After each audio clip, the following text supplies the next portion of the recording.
بسم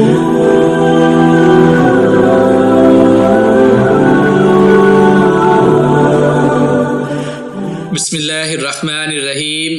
معزز ناظرین و سامعین کرام، السلام علیکم ورحمۃ اللہ وبرکاتہ۔ مارکہ قادسیہ عہد فاروقی کا اہم ترین مارکہ قرار دیا گیا ہے۔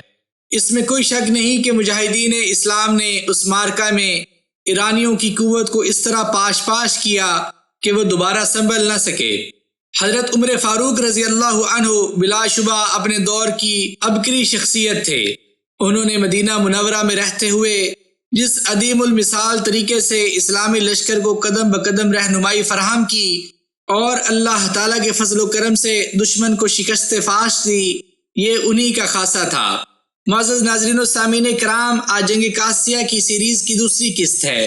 پہلے والی قسط میں آپ جان چکے ہیں کہ مارکہ قادسیہ کب پیش آیا، مسنا بن حارثہ نے جنگ کی پلاننگ کیسے کی، ایرانیوں کی جنگی تیاریاں کیا تھیں، سیدنا مسنا کی حکمت عملی کیا تھی، حضرت عمر فاروق رضی اللہ عنہ نے لشکر کی قیادت کیسے کی، حضرت عبد الرحمن بن عوف رضی اللہ عنہ نے حضرت عمر رضی اللہ عنہ کے بارے میں کیا رائے دی، مسلم فوج کے کمانڈر کا تقرر کیسے ہوا، اور امیر المومنین یعنی حضرت عمر فاروق رضی اللہ عنہ نے کمانڈر ان چیف کو کیا نصیحتیں کی۔ آج کی قسط میں آپ جنگ قادسیہ کے آگے آنے والے حالات کے بارے میں جان پائیں گے۔ مسلمانوں کی عسکری قوت۔ حضرت عمر فاروق رضی اللہ عنہ نے حضرت عبد الرحمن بن عوف رضی اللہ عنہ کی رائے کے مطابق حضرت سعد بن ابی وقاص رضی اللہ عنہ کو کمانڈر ان چیف مقرر کیا۔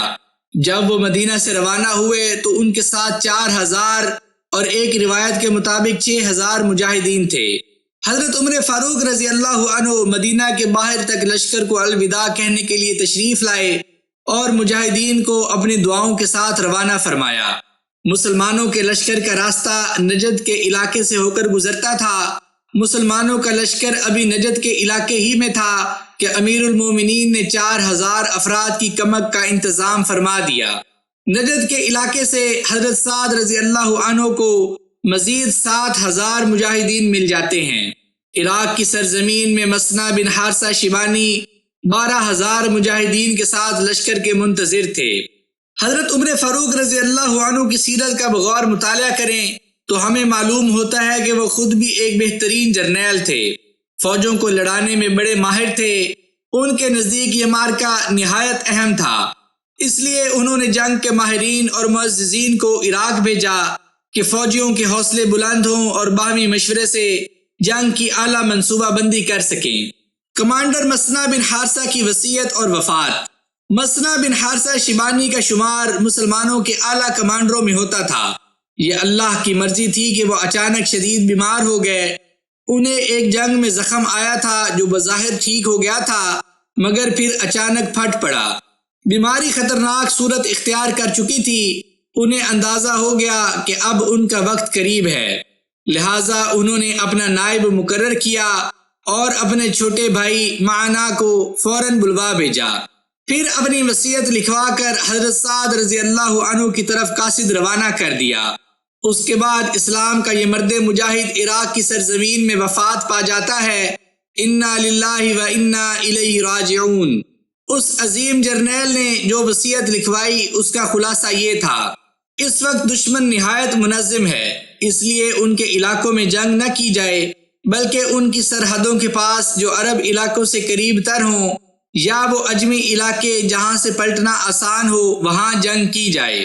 اگر فتح حاصل ہوتی ہے تو دشمنوں کے مال و اسباب حاصل ہوں گے، اگر خدا نخواستہ شکست ہوتی ہے تو بھی اپنے مرکز کی طرف لوٹنا آسان ہوگا اور مسلمان اپنی زمین پر آزادی سے نئی منصوبہ بندی کر کے دشمن پر دوبارہ حملہ کر سکتے ہیں۔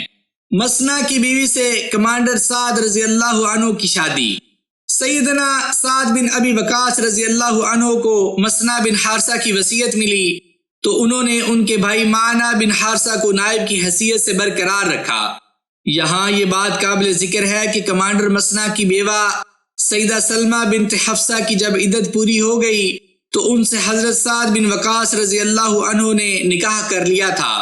اس دور کے رواج کے مطابق یہی اس خاندان کے ساتھ خیر خواہی، ہمدردی اور پیار تھا کہ متوفی کی بیوہ سے شادی کر کے اسے عزت بخشی جائے۔ سلمہ نہایت ذہین اور سمجھدار خاتون تھیں۔ ان کے ذخیرہ معلومات میں اپنے خاوند کا جنگی تجربہ بھی موجود تھا۔ مسنہ بن حارثہ کی وصیت کی روشنی میں حضرت سعد رضی اللہ عنہ نے فیصلہ کیا کہ ایرانیوں کا مقابلہ دریائے فرات کے اس جانب قادسیہ کے میدان میں کیا جائے۔ تیز مواصلاتی نظام۔ بلا شبہ حضرت عمر فاروق رضی اللہ عنہ عبقری شخصیت تھے۔ جنگی منصوبہ بندی کرنے اور فوجوں کو لڑانے میں ان کا کوئی ثانی نہ تھا۔ وہ اتنا خوبصورت جنگی نقشہ بناتے کہ یوں محسوس ہوتا وہ خود محاذ جنگ پر موجود ہیں۔ جب ان کی زندگی کے اس پہلو پر غور کیا جائے تو اندازہ ہوتا ہے کہ انہوں نے ڈاک کا اتنا خوبصورت اور مضبوط نظام قائم کر رکھا تھا کہ سپہ سالار ہر وقت اپنے مرکز سے رابطے میں رہتا تھا اور وہاں سے بر وقت ہدایات لیتا رہتا تھا۔ ایلچی ہر وقت تیار رہتے جو امیر المومنین کے پیغامات برق رفتاری سے لشکر تک پہنچاتے۔ امیر المومنین کی اسلامی فوج کو نئی ہدایات۔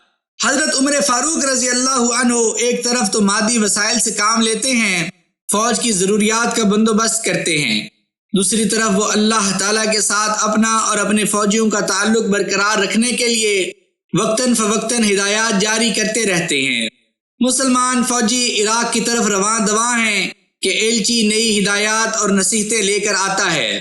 نئی ہدایات بڑی لمبی اور تفصیل سے تھیں، مگر یہاں پر ان کا مختصراً تذکرہ کر دیا جائے گا۔ دشمن کے خلاف سب سے بڑا ہتھیار تقویٰ ہے۔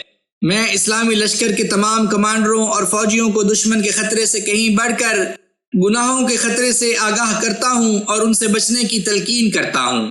دشمن چونکہ اللہ کی نافرمانیاں کرتا ہے، اس وجہ سے مسلمانوں کو ان پر آسانی سے فتح نصیب ہوتی ہے، لہٰذا ضروری ہے کہ تم اللہ کی نافرمانیوں سے بچتے رہنا۔ دشمن عددی قوت اور اسلحہ کے اعتبار سے ہم سے کہیں زیادہ قوی ہے، مگر ہماری اصل قوت اللہ تعالیٰ کے ساتھ تعلق کی مضبوطی ہے۔ دوران سفر تم پر نگران فرشتے مقرر ہیں جو تمہارے ہر فعل کو جانتے ہیں، ان سے حیا کرتے رہنا۔ دشمن کے مقابلے میں فتح کی دعا کے ساتھ اپنے لیے راہ راست پر رہنے کی بھی دعا کرو۔ اے قائد لشکر سعد بن ابی وقاص، مسلمانوں کے ساتھ نرمی برتنا، ان پر سفر کی زیادہ صعوبتیں نہ ڈالنا۔ دشمن کے ساتھ مقابلے کے وقت پوری طرح تازہ دم، باہمت اور طاقتور رہنا۔ دشمن کو کمزور نہ سمجھنا۔ تمہارا مقابلہ ایک ایسے دشمن سے ہے جو افرادی اور مادی طاقت یعنی گھوڑوں اور ہر قسم کے اسلحے سے پوری طرح لیس ہے۔ لشکر کو ہفتے میں ایک دن اور رات راحت اور آرام کرنے دینا۔ دشمن کے علاقے میں جاسوسوں کا جال بچھا دو تاکہ دشمن کے معاملات تم سے پوشیدہ نہ رہیں۔ جھوٹے آدمی سے دور رہنا، اس کی خبر کبھی سچی بھی ہو سکتی ہے مگر وہ تمہیں نفع نہ دے گی۔ دھوکے باز اور خائن تمہارے لیے جاسوسی کرنے کے بجائے تمہارے خلاف بھی جاسوسی کر سکتا ہے۔ دشمن کے بارے میں ضروری معلومات ہر وقت اپنے پاس رکھنا۔ ہر اول دستوں کو عمدہ نسل کے گھوڑے فراہم کرنا۔ دستوں کی کمان سختیاں برداشت کرنے کی صلاحیت رکھنے والے ماہرین جہاد کے سپرد کرنا۔ دشمن کے تمام احوال، نقل و حرکت اور ان کی سرزمین کے ہر محل وقوع کے بارے میں مکمل آگاہی حاصل کرنا۔ اپنے لشکر کی پوری طرح حفاظت کرنا، ساری رات چوکنا اور خبردار رہنا، کہیں دشمن تمہارے اوپر شب خون نہ مار دے۔ معزز ناظرین و سامعین کرام، یہ خط بڑا لمبا تھا جس میں مسلمانوں کو دشمن کے مقابلے میں لڑائی کے رہنما اصول بتائے گئے تھے۔ مقام جنگ یعنی قادسیہ کا محل وقوع۔ معزز ناظرین و سامعین کرام، قادسیہ کا مقام عراق میں نجف سے 50 کلومیٹر کی مسافت پر ہے۔ حضرت عمر فاروق رضی اللہ عنہ نے سعد بن ابی وقاص رضی اللہ عنہ کو ایک خط کے ذریعے عراقی حدود کی طرف کوچ کرنے کا حکم دیا۔ پہلے ذکر کیا جا چکا ہے کہ حضرت عمر فاروق رضی اللہ عنہ جنگی منصوبہ بندی کے بہترین ماہر تھے۔ وہ اتنے بڑے منتظم تھے کہ محاذ جنگ سے لمحہ بلمحہ رپورٹیں لے کر اسلامی لشکر کی ہمہ وقت رہنمائی کرتے رہتے تھے۔ انہوں نے اپنے خط میں حکم دیا تھا کہ جب تم قادسیہ پہنچ جاؤ تو لشکر کی ترتیب اس طرح رکھو کہ فوجیوں کے اگلے مورچے قادسیہ کے متصل ہوں اور سارا لشکر صحرا اور آباد بستیوں کے درمیان پھیلا ہوا ہو، سامنے کھلا میدان ہو۔ سعد، تم اپنی جگہ جمے رہنا۔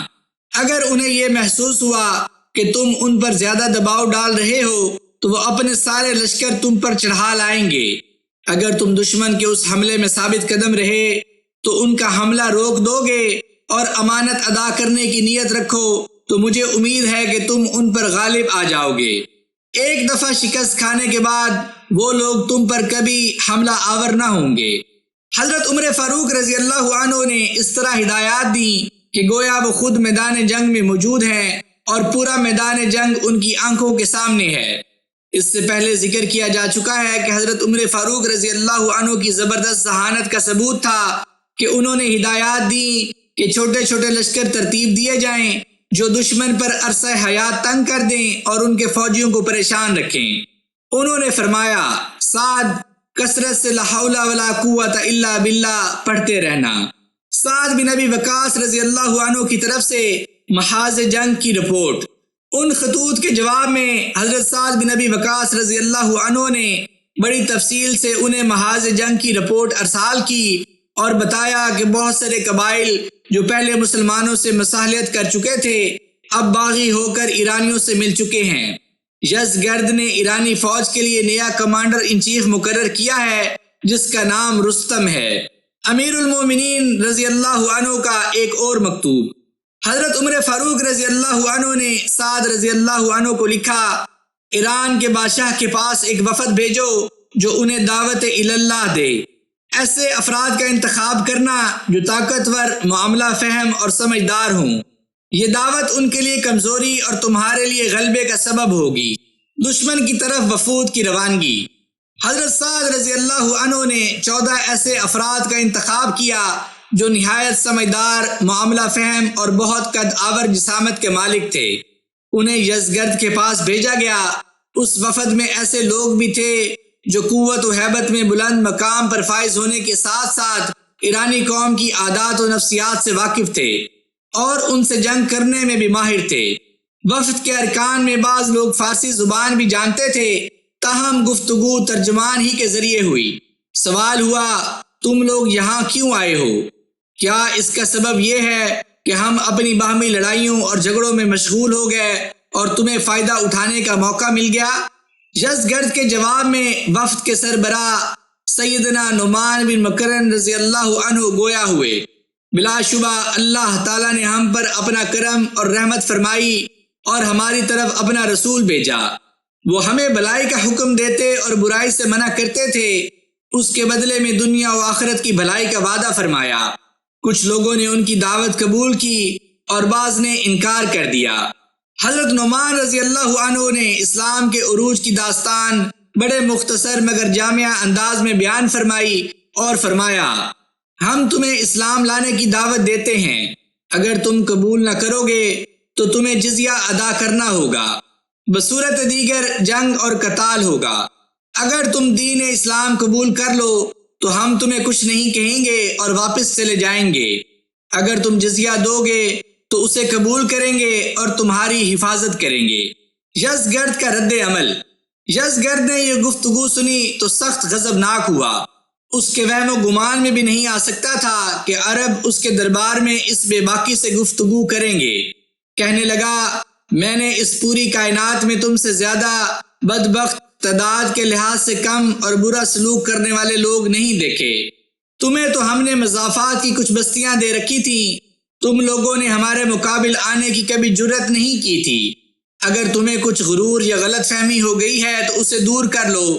سنو، اگرچہ ہمارے حالات کچھ زیادہ اچھے نہیں، مگر موسم آنے پر تمہیں خوراک مہیا کر دی جائے گی، تمہاری عزت کی جائے گی، تمہیں پہننے کے لیے کپڑے ملیں گے اور ایسا حاکم مقرر کریں گے جو تمہارے ساتھ نرمی سے پیش آئے گا۔ معزز ناظرین و سامعین کرام، یزگرد کے اس رد عمل کے جواب میں وفد کے باقی ارکان نے اس سے کیا گفتگو کی، وفد کی اپنے کمانڈر کی طرف واپسی کیسے ہوئی اور ایران کے بارے میں رسول اللہ صلی اللہ علیہ وآلہ وسلم کی پیش گوئی کیا تھی جو بعد میں پوری بھی ہوئی، ان تمام حالات کو جاننے کے لیے آپ دیکھیں آگے آنے والی قسط۔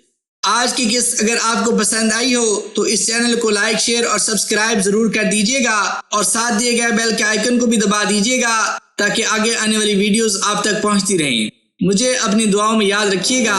جزاک اللہ۔